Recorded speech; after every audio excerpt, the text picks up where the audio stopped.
Hi lovely and darling viewers, it's Jen here at Check Her Joy. Today I'm going to review Frankly in Love by David Yoon. I listened to the audiobook for this, which is narrated by Raymond J. So this is a young adult contemporary novel. It's billed as a romance story. I mean, it's got love in the title. I really think it's more of a coming-of-age story and about dealing with racism and about dealing with the main character's Korean background. And then there also happens to be a love story. It is a young adult contemporary story. It follows Frank Lee, who is a Korean American. Both his parents are immigrants from Korea who came over before Frank was born, but not much sooner than that. So they grew up, went to high school and college in Korea, and then came over to the States.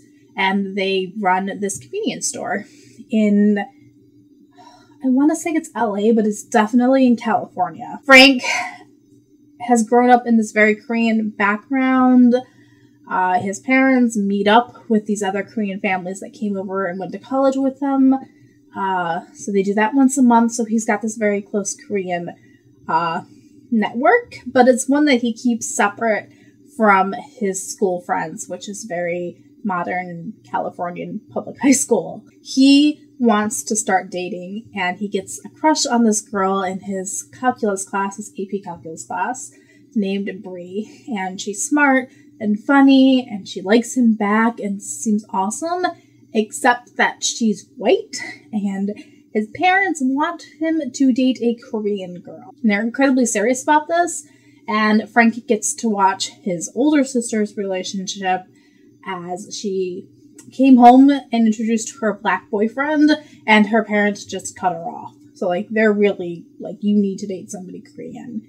So, Frank decides to date Brie behind his parents' back. And he comes up with this scheme to pretend to fake date one of the girls that he knows from the Korean families that they hang out with, named Joy, who was also in a similar situation because she is dating a Chinese American guy who is still not Korean. So they're both pretending to date each other while they're actually dating other people behind their parents' backs. And this book just explores their microcosm, I guess, their Korean backgrounds and how important it is for their families that they carry this on. And it definitely deals with racism. I mean, there's the racism that they get from society for being Korean and being Asian, but they're also, we're Americans. We grew up here. We also hang out with other Americans, and we don't really feel Korean either. And then also the racism that his parents and their Korean families have towards anybody who is not the same as them, even people who are other different types of Asian. So, the point is made that Joy's Chinese boyfriend, Woo, even though he's a multi-generation American and doesn't really, doesn't really have any Chinese background that is influencing him much, to the extent that the Korean families are. His family, his grandparents, great-grandparents, whatever, came over from China. But because of these history of China and Korea fighting, because Frank's parents grew up in Korea, there's still tension there, even though a lot of Americans would look at both Frank and Woo and say, well, they're both Asian Americans, but there's still these distinct differences and reasons why the Korean families would not get along with Chinese families. There's so many different complex things happening in here. So there's tons and tons of stuff in here looking at different ethnicities and backgrounds and prejudices and privileges that all roll into this. And part of this is also Frank having to make decisions for himself and decide what he wants from life, what he wants to do. So he's at that point in high school where he's thinking about college and the rest of his life, and especially as he's watching his older sister and his parents aren't a part of it because of the person she fell in love with. And so he's thinking about the ramifications for that on himself and what that's going to mean for his parents. So, if he ends up falling in love with and marrying a white girl and his parents disown him and they've already disowned Hannah and they end up completely on their own, does he still owe them anything if they're the ones who cut him off? This one does follow pretty much, this one is a fake dating trope It doesn't veer too much away from that kind of cliche where you start fake dating somebody and start developing feelings. It's not a huge surprise that happened in here. Both his romance and his feelings for both Brit and Joy feel realistic. But this isn't one where I fell in love with their romances either. I ended up not reading this for the romance so much as caring about Frank and what he's going through and what he's struggling with, and seeing his family dynamic and where he is in society and his future and all of it, all the racism basically. That's the part I cared about. If that makes sense. I like Frank's very.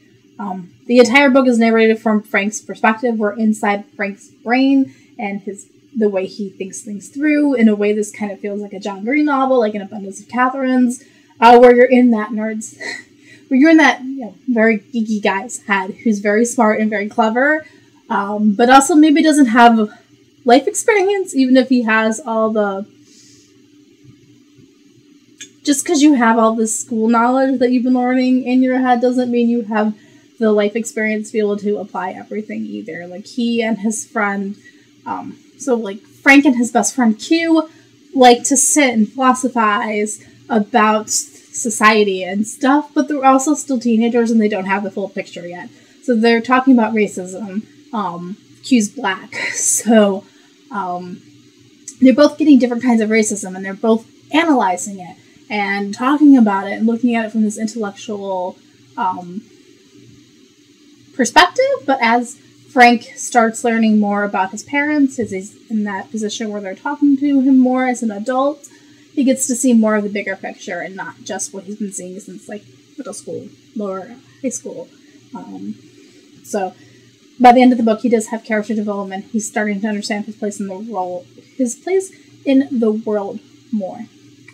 I can talk, probably. There are a few surprises in this book also. Things get pretty deep towards the end where other plot lines start weaving into this and added more depth to it, which I liked, even if they were very complicated issues. And some things that were kind of surprising, and ones that are oh, I kind of saw the clues there for that also, but I don't want to spoil it for you. So it is this look at him becoming of age, but more than just the dating thing is happening in his life. So much more than just the dating and the relationships and trying to figure out love.